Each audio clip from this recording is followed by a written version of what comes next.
So to start understanding how they're able to kind of pull the wool over everyone's eyes, we have to understand that the narcissist has a false self.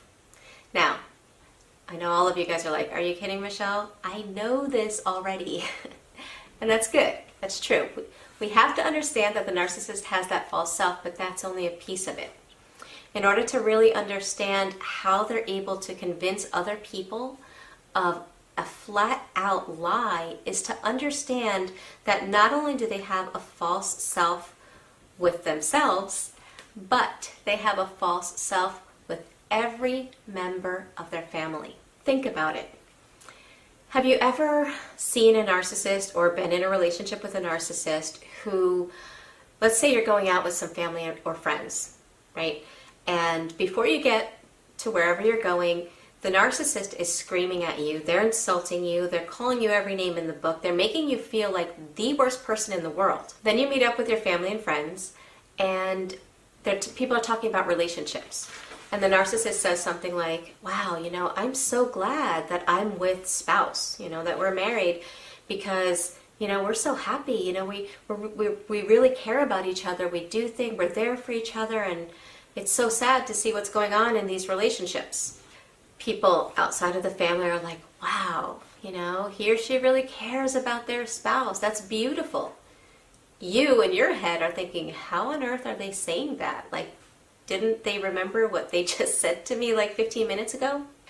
It creates severe cognitive dissonance in the partner. They're thinking, okay, my spouse is saying that they love me, they're so happy with me, but I've just been screamed at, yelled at, and before that I was ignored for 2 to 3 weeks, and how is this in harmony? And that's that cognitive dissonance that creates that mental fog, right? But what that partner doesn't realize is that the narcissist never really interacts with them as a person. Now, this is kind of a hard pill to swallow. The narcissist never interacts with the real you. Instead, they view you through the same broken prism that they have when they view themselves.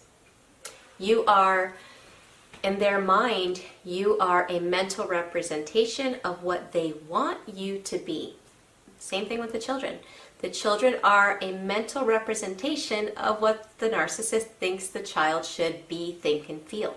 In other words, the narcissist makes mental avatars out of their family members, and these avatars have nothing to do with the real you. What those mental avatars are simply a projection of the narcissist's inner world. The inner distorted false reality is being projected outward. And if you really think about this, it kind of takes a minute to sink in, but if you really think about this, it makes sense. I remember when I was at one time in a relationship with someone that I feel is a narcissist, I remember them describing me. I remember them saying to me, I know who you are. I know who you are. This is who you are. And I'd be like, no, this is who I am, or this is how you feel. And I would think about it and be like, no, this is how I feel.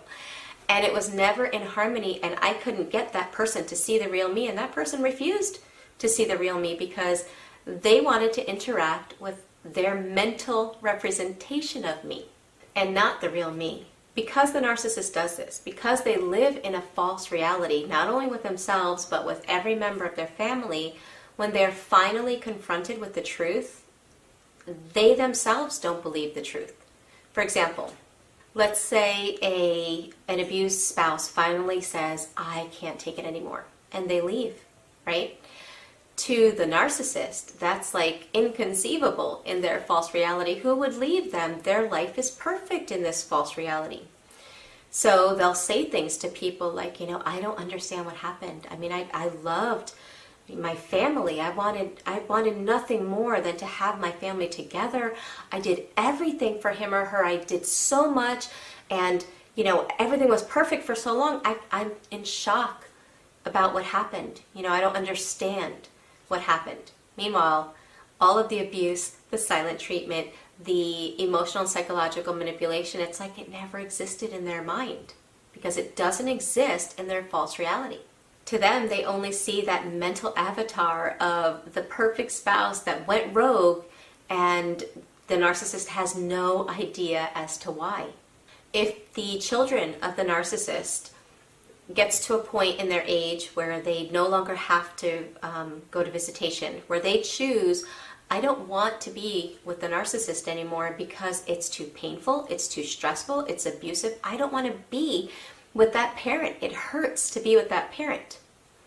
Well, that is out of harmony with the mental avatar that the narcissist has of the child that adores, worships, wants to be exactly like the narcissist. So what the narcissist does is it refuses to believe that that child could actually want to stop a relationship with that parent. It's unable to penetrate their reality. So to them, when that happens, right, they can't deny that the child's not there. So what they'll do is they'll spin a story that's more in harmony with the false images they have of everyone. They'll say something like, you know, my son, my daughter loves me.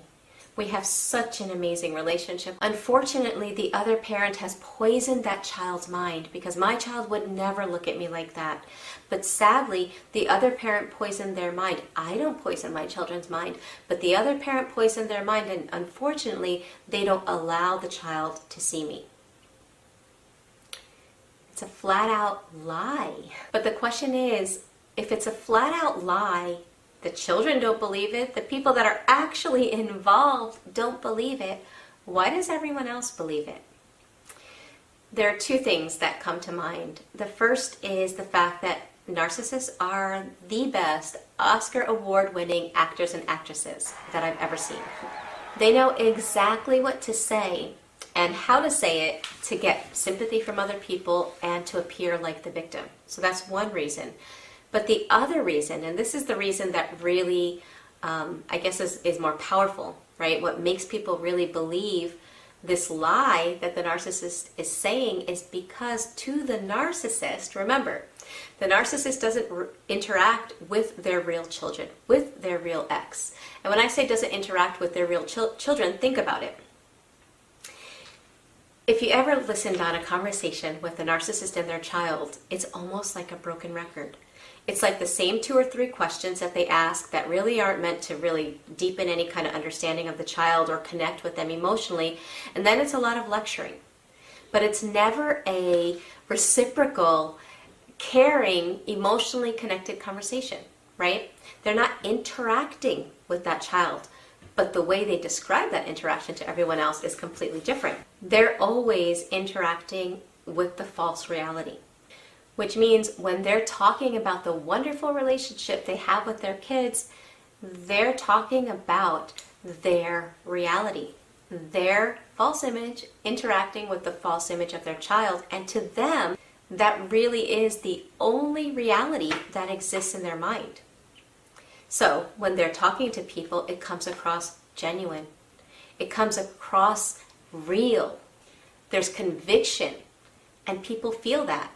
That is their reality. The problem is that everyone believing it is believing the truth of something that only exists in the delusional mind of a narcissist. The sad part of this, the very sad part, is that many children that are being harmed by toxic parents like this, who refuse to interact with them as who they really are, right? They're not believed. They're not listened to. Their story is invalidated by people like lawyers, GALs, counselors. Their story is invalidated because the narcissist's image is polished, and the counselor, the lawyer, whatever, sees that and really starts to think, wow, the toxic person seems like such a great person. This kid must be being poisoned by the other parent because look at how much he or she loves and cares for their child. And the sad part is that a lot of kids are being forced into situations that are emotionally, psychologically, sometimes sexually, and sometimes physically abusive. Hopefully, with time, things will start to take a turn again, and courts will begin listening to children and parents that are trying to expose the truth. So, just to sum it up, we understand now why narcissists seem like the perfect parent of the year. They're excellent actors, and they speak in a way that is true. It is reality. It's just only exists in their mind.